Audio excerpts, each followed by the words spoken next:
السلام علیکم ورحمۃ اللہ وبرکاتہ۔ الحمد للہ نحمده ونستعینه ونستغفره ونؤمن به ونتوکل علیہ ونعوذ باللہ من شرور انفسنا ومن سیئات اعمالنا، من يهده الله فلا مضل له ومن يضلل فلا هادي له،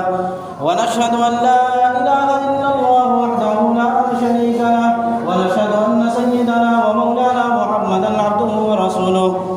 اعوذ بالله من الشيطان الرجيم، بسم الله الرحمن الرحيم۔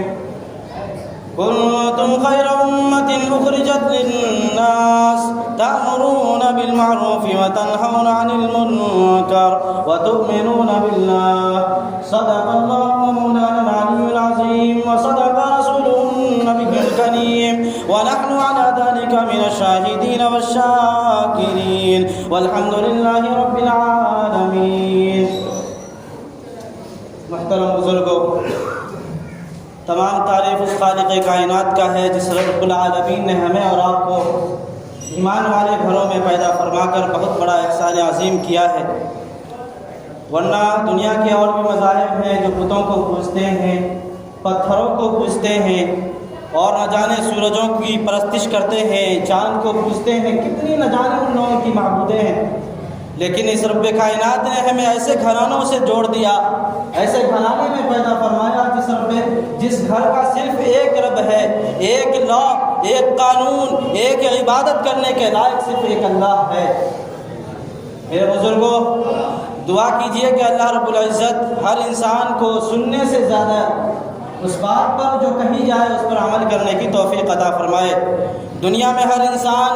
سوشل میڈیا کے ذریعے سے ہو یا جلسے اجلاس کے ذریعے سے ہو یا جمعے کے بیان سے ہو، سنتا ہر کوئی ہے لیکن عمل کوئی نہیں کرتا۔ عمل الا ماشاء اللہ، کوئی کر لے تو وہ اچھی بات ہے، ورنہ سن کر لوگ انسنی ہو جاتے ہیں۔ اللہ سے دعا ہے کہ اللہ رب العزت ہمیں اور آپ کو اس پر عمل کرنے کی توفیق عطا فرمائے۔ میں نے جو قرآن کریم کی تلاوت کی ہے، اس قرآن کریم کی اس آیت کو آپ لوگوں نے بار بار سنا ہوگا، تبلیغ والوں کی زبان سے سنا ہوگا، کیونکہ ہر انسان جب دعوت دیتا ہے، کوئی بھی انسان جب تبلیغ کرتا ہے تو اکثر اسی آیت کو وہ پیش کرتا ہے کہ انسانوں، رب کائنات نے، ظاہر سی بات ہے جب دنیا میں ہم کسی کی تعریف اس کے قابل ہونے کے علاوہ ہم نہیں کرتے ہیں، ہم کسی کی تعریف کرتے ہیں، اس کی اچھائی کو دیکھ کر دوسرا اعتراض کر دیتا ہے، ارے وہ تو یوں ہے، وہ تو گناہ کرتا ہے، وہ سود کھاتا ہے، لیکن ہم اس کی تعریف کرنے کے بجائے ہمارا ذہن بھی اسی طرف چلا جاتا ہے۔ کیا وجہ ہے کہ قرآن کریم میں اللہ رب العزت نے ہمیں ہماری اور آپ کی تعریف کر کے فرمایا، کنتم خیر امت اخرجت للناس۔ اے لوگوں، اے اللہ کے ماننے والوں، اے کلمہ توحید کو پڑھنے والوں، اپنے مقصد کو سمجھو، اپنے آنے کا اعلان کو سنو، اپنے خالق کائنات کے اس مقصد کو سمجھو جس رب کائنات نے تمہاری تخلیق کی ہے، جس رب کائنات نے تمہارے وجود دنیا میں بخشا ہے، وہ رب کائنات کیا کہہ رہا ہے، اس کے فرمان کو سنو۔ آگے کہہ رہا ہے، اے لوگوں، تم یوں ہی بیکار نہیں پیدا فرمائے گئے ہو، یوں ہی دنیا میں نہیں بھیج دیے گئے، بلکہ ایک مقصد ہے۔ کنتم خیر امت اخرجت للناس۔ یاد رکھو، سب سے بہترین امت اگر دنیا کے اس روئے زمین پر ہے تو وہ آپ ہی ہیں، وہ آپ ہی کے ہر انسان ہے، ہر فرد ہے جو بہترین امت ہونے کا لقب پا چکا ہے۔ لیکن آگے اس کی وجہ بھی فرمایا کہ بہترین کیسے مانیں، بہترین کا وجوہ اور بہترین ہونے کا ثبوت کیا ہے۔ آج ہر انسان ایک دوسرے کا اچھا ہونے کا، ایک دوسرے کے اچھا اعلیٰ ہونے کا ثبوت مانگتا ہے۔ خود رب کائنات نے آگے اس کا ثبوت دیا ہے اور کہہ رہے ہیں، وَتَنْهَوْنَ عَنِ الْمُنْكَرِ تَأْمُرُونَ بِالْمَعْرُوفِ وَتَنْهَوْنَ عَنِ الْمُنْكَرِ۔ اس لیے بہترین امت ہو کہ تم ہی ہو جو بہترین کاموں کی بھلائی کی طرف لوگوں کو بلاتے ہو اور برائی سے لوگوں کو روکتے ہو، اسی وجہ سے تمہیں بہترین امت کا لقب دیا گیا۔ آج جس طرح انسان آگ سے جب کسی گھر میں آگ لگ جائے، اس آگ کو بجھانے کی کوشش ہر انسان کرتا ہے، اس سماج میں رہنے والا، چاہے وہ بوڑھا ہو یا جوان ہو، بچے ہو یا نوجوان ہو، ہو، لڑکا ہو یا لڑکی ہو، مرد ہو یا عورت ہو، ہر انسان بے چین ہو جاتا ہے، چاہے وہ دشمن کے گھر میں آگ لگا ہو، پریشانی کے عالم میں ہوتا ہے اور یہ سوچتا ہے کہ اگر ہم نے اس گھر کے آگ کو نہیں بجھایا تو یاد رکھنا بھلے وہ دشمن ہے لیکن اگر اس کے گھر میں آگ لگا، وہ آگ جب بھڑکتا جائے گا، وہ آگ اس کے گھر کو جلا کر ایسا نہیں ہے کہ وہ بند ہو جائے گا، بلکہ وہ آگ پورے معاشرے کو، پورے سماج کو، پوری انسانیت کو وہ لے ڈوبے گا۔ اسی طرح ایک انسان سیلاب سے بھی بچنے کی کوشش کرتا ہے، جب کسی دریا میں، جب کسی ندی میں، جب کسی ڈوبتے ہوئے بڑے دریاؤں میں جب پانی کی چھلانگیں اور پانی ابلتا ہوا ہوتا ہے، اس کا ایک کنارہ ٹوٹنے کے دہانے پر ہوتا ہے، اس کا ایک کنارہ کمزور ہوتا ہے، لوگ دہشت میں آ جاتے ہیں اور اکٹھا ہو جاتے ہیں، چاہے وہ امیر ہو، چاہے وہ غریب ہو، بچے ہو یا جوان ہو، ہر انسان بھیڑ اکٹھا کر دیتا ہے، ارے فلاں ندی کا کنارہ ٹوٹنے والا ہے، ہم تو تباہ ہو جائیں گے، ہم تو برباد ہو جائیں گے، آؤ ایک تدبیر کرتے ہیں، آؤ اس آگ کو اور اس ندی کے کنارے کو مضبوط کرنے کی ایک تدبیر کرتے ہیں۔ بھلا بتائیے اس سے کون انکار کر سکتا ہے کہ وہ ندی کو ٹوٹنے سے بچانے کا ہر انسان کوشش کرتا ہے، چاہے وہ سرسبز شاداب کھیتیاں ہو یا پھول ہو یا رنگ برنگ کے پھول ہو، وہ یہ نہیں دیکھتا کہ میں اس کو جلاؤں گا، وہ یہ نہیں دیکھتا کہ میں اس انسان کو یا اس بستی کو ڈبوں گا، بلکہ اس کے چپیٹ میں جتنے بھی لوگ آئیں گے اس کو جلاتا جائے گا، اس کے چپیٹ میں جتنے بھی لوگ آئیں گے اسے وہ نیست و نابود کرتا چلا جائے گا۔ ٹھیک اسی طرح سماج میں صرف ہم لوگوں نے تباہی کے دو اسباب کو جان رکھا ہے، آگ اور پانی، لیکن میں بتاؤں اس سے بھی خطرناک ایک آگ ہے، اس سے بھی خطرناک ایک سیلاب ہے جو انسانوں کو تو انسان پورا معاشرہ تباہ کر دیتا ہے۔ وہ انسان کی تباہی لانے والی چیز بے حیائی ہے، وہ انسان کی تباہی کا لانے کا ذریعہ سب سے بڑا بے حیائی ہے۔ آج پورا سماج، پورا معاشرہ، ہر گھر، چاہے وہ کچا مکان ہو یا پکا، غریب کا گھر ہو یا امیر کا، وہ نوجوان ہو یا بوڑھا، کسی کے اندر اس آگ کو بجھانے کی فکر نہیں ہے۔ اس آگ کو یہ شعلہ بڑھتا جا رہا ہے، یہ شعلہ زد ہوتا جا رہا ہے، لیکن کسی انسان کے دل و دماغ میں اس کو بجھانے کا، اس کو بند کرنے کی کوئی تدبیر نہیں، کوئی ارادہ نہیں، کوئی آئیڈیا نہیں ہے جس کے ذریعے سے ہم اس بے حیائی کو توڑ سکیں، جس کے ذریعے سے اس بے حیائی کو دور کر سکیں اور اپنے رب العالمین کے اس فرمان کے مطابق کہ تم ہی بہترین امت ہو اس کا لقب پانے کا حقدار ہو سکے، یہ کوئی انسان نہیں ہے۔ بھلا بتائیے تو پھر ہم حقدار کیسے ہو سکتے ہیں بہترین امت کا؟ ایک آج موبائل کو لے لیجئے، میں موبائل سے ایک ایگزامپل دوں، موبائل سے ایک مثال دوں کہ جس طرح انسان جب دنیا میں پہلی بار موبائل لانچ ہوا تھا، موبائل جب آئی تھی تو اس کی شکل و صورت بھی چھوٹی تھی، اس کے اندر بٹن بھی تھے، لیکن اس کا مقصد بنانے کا صرف یہ تھا کہ جو انسان ایک دوسرے سے دور ہے، جو انسان ایک دوسرے سے دور رہتا ہے، اس کے ارادے کو جاننا ہو، اس کی طبیعت کو جاننا ہو، اس کے خیر و عافیت پہچاننا ہو تو اس موبائل کے ذریعے سے ہم اسے فون کریں گے، اس کے حالات کو جانیں گے۔ لیکن دھیرے دھیرے اس کے اندر دنیا کی تمام چیزیں راج کی گئی، دنیا کے تمام چیزیں اس کے اندر فٹ کیا گیا۔ آج دنیا میں کوئی بھی کام نہیں ہے جو موبائل کے ذریعے سے نہ ہوتا ہو۔ لیکن بھلا بتائیے آج وہ چھوٹا سے بڑا ہو چکا ہے لیکن اپنے مقصد کو بھول چکا ہے یا نہیں؟ اس بات پر اور غور کریں، موبائل سے صرف دنیا دیکھنا نہیں بلکہ موبائل سے ایک سبق لیجیے۔ آج موبائل اپنے مقصد کو نہیں بھولا، اس کا مقصد تھا کہ ایک دوسرے انسان کے سمپرک میں آ سکے۔ آج ہم دنیا میں کوئی بھی کام اگر موبائل سے کرتے ہیں، نیٹ کے ذریعے کرتے ہیں، جب کوئی ہمیں کال کرتا ہے، جب کوئی ہمیں ہمارے حال و احوال پوچھنے کا ارادہ کرتا ہے، سب سے پہلے وہ کال ہمارے سامنے آ جاتی ہے اور وہ کہتا ہے کہ فلاں بندہ تجھے یاد کر رہا ہے، وہ کام کو چھوڑو، پہلے کال کو اٹھاؤ، دیکھو کہ وہ کیا کہہ رہا ہے۔ آج اگر موبائل اپنا مقصد بھول جاتا، موبائل چھوٹا تھا تو کال ریسیو ہوتا تھا، اگر بڑا ہونے کے بعد وہ کام پہلے آتا، کوئی اگر فون کرے اس فون کے کارڈ کو وہ اوپر نہ لا کر نیچے لاتا اور پتہ ہی نہ چلتا انسان کو کہ یہ فون آ رہا ہے، تو سمجھیے وہ موبائل اپنا مقصد بھول چکا تھا۔ لیکن نہیں، دنیا کا کوئی بھی کام اگر موبائل سے کرتے ہیں، کوئی فون کرتا ہے، آپ کے ڈسپلے کے اوپر سب سے پہلے کال کے میسج آتے ہیں، کال کا وہ دکھتا ہے کہ کوئی آپ کو یاد کر رہا ہے۔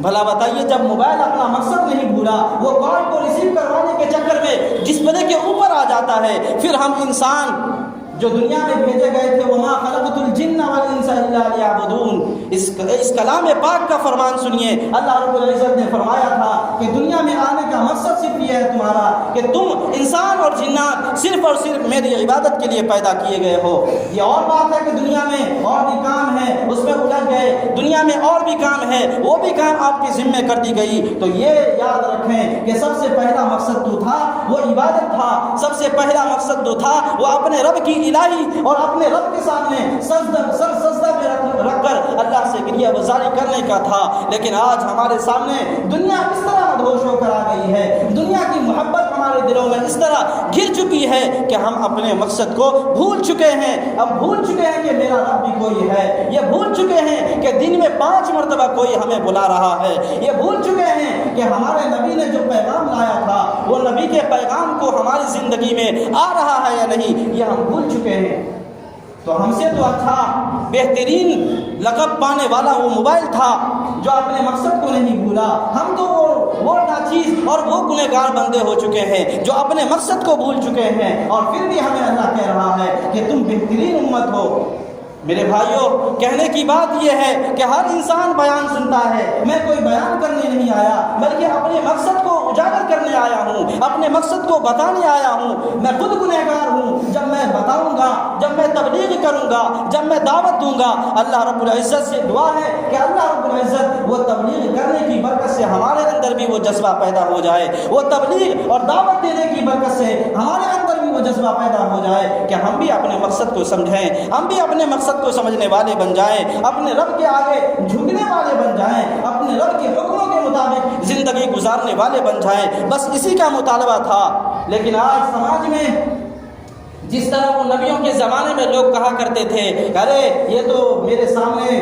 پیدا ہوا، میرے سامنے بڑے ہوئے اور آج یہ نبی کا دعویٰ کرتا ہے، مجھے تبلیغ کر رہا ہے، میں یہ نہیں مانتا۔ ٹھیک اسی طرح آج ہمارے سماج میں اسی طرح کی برائی ہے۔ کوئی انسان اگر کسی کو دعوت دیتا ہے، کہتا ہے یہ تو چھوٹا ہے، یہ تو ہمارے سامنے پیدا ہوا، آج ہماری تبلیغ کر رہا ہے، وہ برا مانتا ہے۔ میرے بھائیوں، یہ برا ماننے کا وقت نہیں ہے، بلکہ جس کے پاس جو علم ہو، اللہ کے نبی نے فرمایا بلغوا عنی ولو آیا، اگر مجھ سے کوئی بات تمہارے نزدیک پہنچے جائے، اگر ہم سے کوئی بات تمہارے نزدیک پہنچ جائے، اگر چھوٹی بات ہو اس کو آگے پہنچاؤ، یہی بہترین امت ہونے کا تمہارا لقب ملا۔ لیکن آج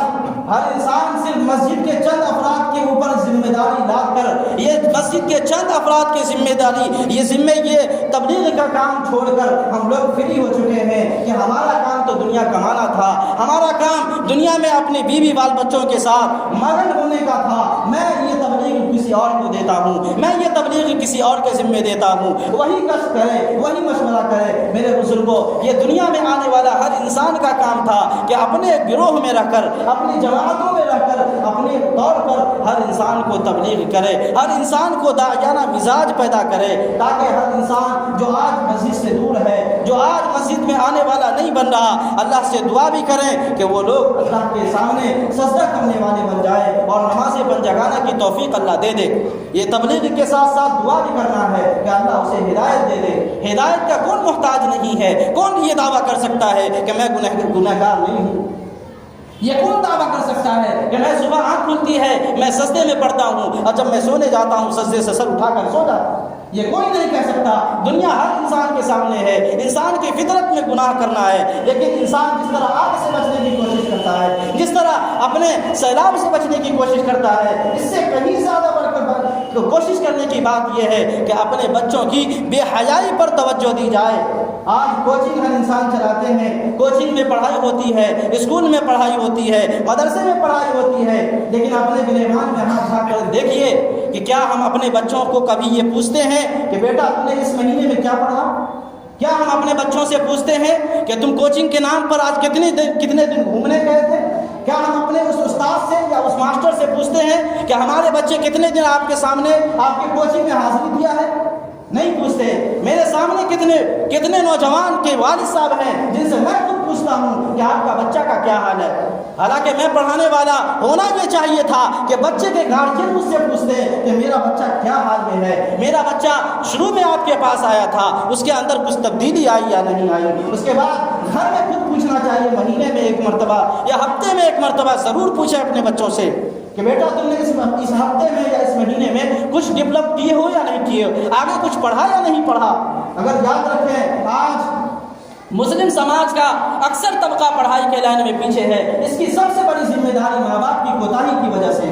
ماں باپ نہ بچوں سے پوچھتے ہیں اور نہ بچے کے اندر یہ ڈر ہے، یہ خوف ہے کہ ہمارے والد صاحب ہم سے پوچھیں گے، ہمیں جواب آگے دینا ہے۔ جب بھی کوئی انسان آگے جواب دینا ہوتا ہے تو وہ اسی حساب سے کام کرتا ہے۔ اگر ہم نے اپنے بچوں کو اسی طرح لاپرواہی میں چھوڑ دیا، اسی طرح وہ جوان ہوتا گیا، ایک دن وہ آئے گا جب ہم خون کے آنسو روئیں گے اور کہیں گے کہ ہمارا پیسہ انویسٹ گیا، ہمارا وقت انویسٹ گیا، تم نے پڑھنے کو دیا، تم نے پڑھا نہیں۔ حالانکہ ذمہ داری یہ تھی کہ پڑھنے کے درمیان ہم اپنے بچوں کا جائزہ لیں، اس کے اگر لڑکی ہے تو اس کے حیا اور پاک دامنی کے انداز میں اور اس کے پردے کے ساتھ اس کو کوچنگ بھیجیں، اور جب آئیں تو اس کے ماسٹر سے سمپرک رکھیں، اس کے استاد سے سمپرک رکھیں، ان سے بھی پوچھیں اور خود بچے سے اس کا جائزہ لیتے رہیں۔ تب بچے کے اندر خوف ہوگا، اس کے اندر ڈر ہوگا کہ ہمارے باپ پوچھنے والا ہے، تب وہ آگے پڑھے گا، ورنہ اسی طرح ٹائم پاس ہو جائے گا، وہ پڑھ نہیں پائے گا۔ میرے بزرگوں، کہنے کی بات یہی تھی۔ اللہ رب العزت سے دعا ہے کہ اللہ رب العزت ہمیں اور آپ کو کہنے سننے سے زیادہ عمل کی توفیق عطا فرمائے۔ وآخر دعوانا ان الحمد للہ رب العالمین۔